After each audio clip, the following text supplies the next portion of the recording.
Last time, we left off with Goku, now known as Kakarot, joining the side of the Saiyans. While Vegeta and Nappa were on their way to Earth, Raditz started training Goku and his family intensely. Then, after the fight with the Saiyans on Earth, they started to plot their plan to overthrow Frieza, which brings us to where we are now, where they're in the process of discussing their plan to take down the galactic tyrant. Their plan would mainly be to start training even harder, as they don't stand a chance against Frieza as he is now. Though, while training in their free time, they would still be conquering planets for Frieza. After a while, he would start to suspect something is happening, but he suspects the opposite of what it actually is. Since the Saiyans are coming back defeated far more often than usual, he suspects that the Saiyans are getting weaker, so he's slightly less wary than he normally is about the Saiyan warriors. Also, during Kakarot and Xiaoji's training, the Saiyans will start teaching them how to control the Grade 8 form since they don't know how. This will take them a while to master, but by the time they decide to try and overthrow Frieza, they will have it mastered. Kakarot will also have taught Vegeta and Nappa how to sense Ki, so they don't have to rely on the Scouters. However, they keep their Scouters so Frieza isn't suspicious and just takes them off to put them somewhere else when they're discussing their plan of insurrection. By the time they decide to put their plan into action, each of them will have gotten multiple Zenkai boosts at this point in time. To get Kakarot to the level he was when he was on Namek, he would need to have gotten about 3 of these boosts, so that's the number of boosts each of them will have gotten each time, with the boost being about 1.4 times each time they received it. As for Yurine, she would have just kept up on her training during this time, so at the end of receiving these Zenkai boosts and their training, their powers would be as follows.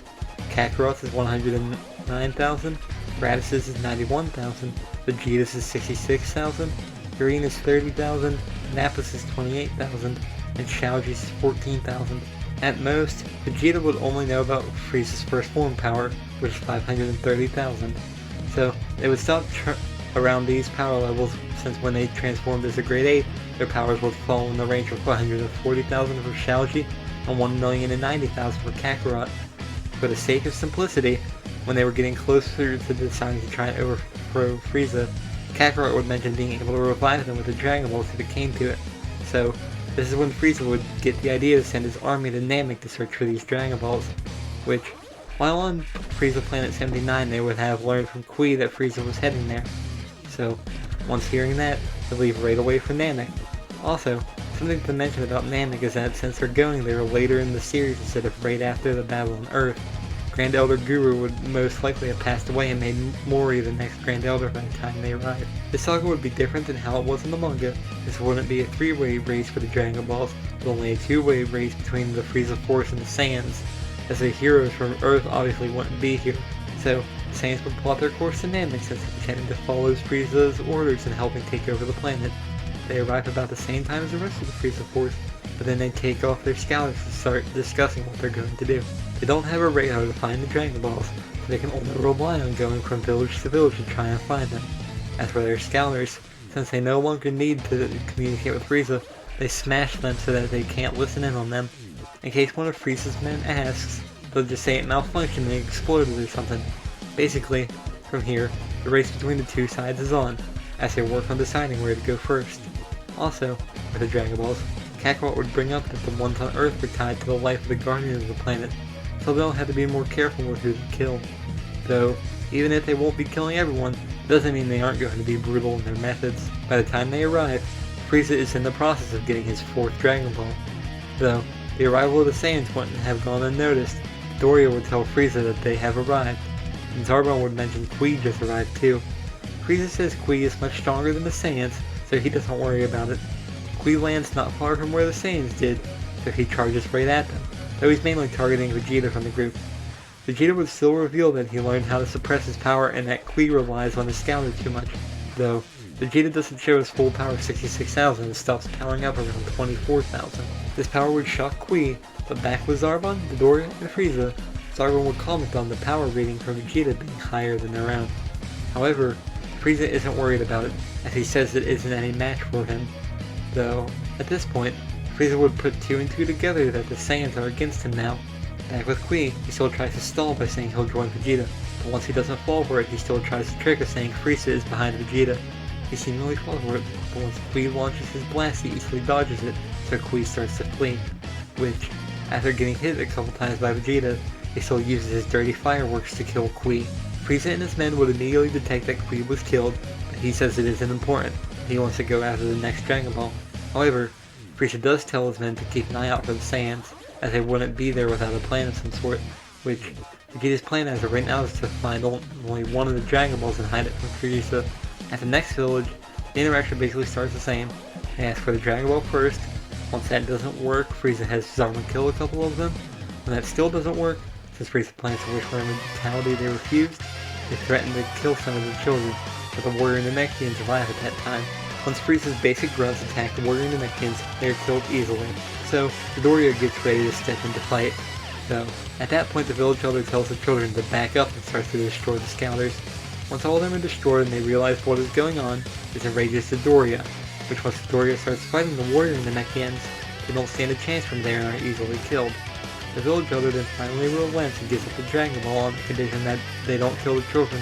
However, once Frieza asks him to tell where the other two villages are, he refuses, so they say they'll kill the children, which, because of this, he freaks out and goes to attack, but Midoriya knocks him away easily.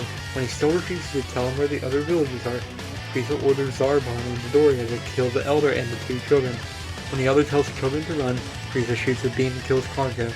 Next, Midoriya grabs the elder, puts him in a headlock, and breaks his neck. Lastly, this leaves Dende, which when he tries to run, Midoriya lands in front of him and goes to kill the young Namekian. Since there isn't Gohan to step in and save him this time around, Dende is killed by Midoriya as well. From there, Frieza and his men must go about figuring out how they're going to get the rest of the Dragon Balls, now that they don't have any scouters. As for the Saiyans, now that Frieza's men no longer have the scouters, they would all go as a group to find the two remaining Dragon Balls. Their attack on the village would sort of go the same way it did when Vegeta attacked one in the manga, but they'd be a little more cautious about killing village elders, because they don't know whose like the Dragon Balls are tied to. So, it'd basically be the same that Frieza and his men did: take out the warriors and children, then if they still refuse, take out the elder and search for the Dragon Ball.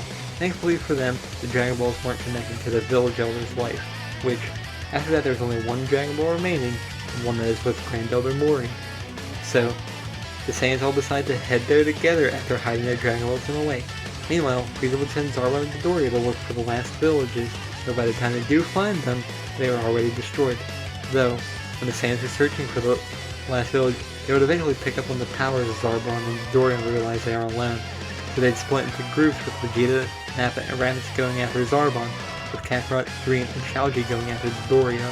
When they find Midoriya, they blast him out of the sky much like Vegeta did, to where he lands in the lake. Once they land in front of him, and Midoriya climbs out of the lake, they would still taunt him about saying, now that he is alone, they can kill him. Though, Midoriya would just say they're weak Saiyans and that if they hand over their scouters, he will let them live. Much like Vegeta did, they'd crush their scouters just to taunt him. Regardless, Midoriya eventually tries to blast them out of anger, and Kakarot just stands there and takes it, without there being a scratch on them. While Shalji is weaker than Midoriya, the other two are stronger, so he doesn't stand a chance against the three. So, after a while, he still offers to tell them the truth about Planet Vegeta if they let him go. However, after hearing the truth of Frieza destroying Planet Vegeta, and Midoriya tries to flee, he is still easily killed with a blast from the family. As for Zarbon, the interaction might start the same about the scouters, but Zarbon is much more level-headed than Midoriya, so once they are destroyed he doesn't lose his control. Zarbon would still ask why they are rebelling, to which they would say they hate being ruled by another, and that Vegeta thought of a way to beat Frieza by becoming immortal. Regardless, once the fight starts, he goes against Nappa first, though he's losing against Nappa in his base form. So once he transforms, this is a surprise for the Saiyans. His power in this form is about 29,000, thus putting him above Nappa, so he starts to win the fight. As the fight goes on, he eventually reveals that Nappa can transform as well. Regardless, once Vegeta and Raditz join the fight, it is all over for Zarbon. He would probably die similar to how he did in the manga, where he is punched through the chest and blasted after he tries to beg to join his hands. From there, obviously Zarbon and Midoriya would never return, so Frieza tells the pool to send for the Ginyu Force and tell them to bring scouters with them. It'll take 5 days for the Ginyu Force to arrive, so all Frieza can do is wait in his ship, since without scouters he can't find the Saiyans. In these 5 days, the Saiyans would have been searching the planet for the last Dragon Ball, which eventually they would have found at the Grand Elder's house, which now wouldn't let them inside, so they try to force their way in. Power-wise, Nail is at a power of 42,000, so he is above everyone except Kakarot, Raditz, and Vegeta. So, unfortunately for the Namekians, Nail is easily killed here. Afterwards, they force their way in to see the Grand Elder and take the Dragon Ball from him. However, they don't kill him, as Kakarot warned that they would be tied to the life of someone. Since it wasn't a village elder, they figured out that it was this guy, so they spare him. From there, the Saiyans will hide this Dragon Ball as well and start to plan how they're going to get together 5 Dragon Balls. We have seen Vegeta get them before by causing a destruction on Frieza's ship, which he could try to do. The main issue would be getting onto Frieza's ship, since there isn't a way to get to the entrance without Frieza spotting him. The only thing he can really do is wait, which, when doing that, he would eventually sense the Ginyu Force from the Namek. Once the Ginyu Force arrives, they give Frieza the Scouters that then are ordered to kill the Saiyans. With the Scouters, they easily get to the Rebels, where they would also see the Dragon Balls they have. Vegeta would still try to resort to throwing the one, which Burter catches, and having the other destroyed, which when Golden takes it, he confirms rumors about him being able to stop time. Ginyu would eventually decide to fight them, but his squad would talk him into letting them play it. So he takes the Dragon Balls to Frieza while his squad plays rock, paper, scissors to decide who fights who. Recoome wins and gets to fight Vegeta. As for the others, Recoome will tell Golda to fight with Yurine, Shaoji, and Nappa. The fight with Golda would go basically the same as his fight with Gohan and Krillin. Every time he freezes them in time, then he must unfreeze them when he runs out of breath. The mother and son duo are able to sense where he is. However, after a while of this, Nappa steps in and decapitates Golda much like Vegeta did in the manga, since Golda's power level was only 10,000. Afterwards, he still blasts Golda's head since they were still talking. Jason and Burter then play rock, paper, scissors between themselves to decide who will fight Raditz or Kakarot. It ends up with Jace fighting Kakarot and Raditz fighting Burter. This gives a chance for the other 3 to sit out during the fight with the 3 members of the Ginyu Force. Unlike the manga, however, these 3 far outmatch the remainders of the Ginyu Force, so, in the fight with Recoome, after Vegeta rushes him with his punches and then blasts him, it actually kills Recoome this time around, since he only had a power of 40,000. For Jace and Burter, their power levels are 42,500 each, so they wouldn't stand a chance against Kakarot and Raditz. While this fight is going on, Frieza realizes he doesn't know how to summon the dragon, so he finds Mori on the scouter and flies off towards him, leaving Captain Ginyu to guard the Dragon Balls. In the fight with Jace and Burter, they start to go blow for a bit, but eventually get tired of this, so they take them out in a similar way that Recoome did to Gohan and Krillin. Basically, many of Jace's bones are broke while Burter's spine is broken, and afterwards they finish the 2 off like Vegeta did to Burter by crushing their necks with their knee. Captain Ginyu would have been tracking this fight with a scouter, so once he realizes all his men are dead, he would be shocked to say the least. He'd then hide the Dragon Balls and fly out to where Vegeta and the other rebels are. Though, that's where I'm going to be leaving things for right now. Once Captain Ginyu arrives, will they even be able to defeat him? And even if they do defeat Captain Ginyu, will they stand a chance against Frieza? Regardless, if you want to see more of this What If, please like the video and subscribe, since it lets me know that people want to see more. I'm also open to suggestions for What If ideas, so feel free to leave comments about them, and I'll try my best to address them.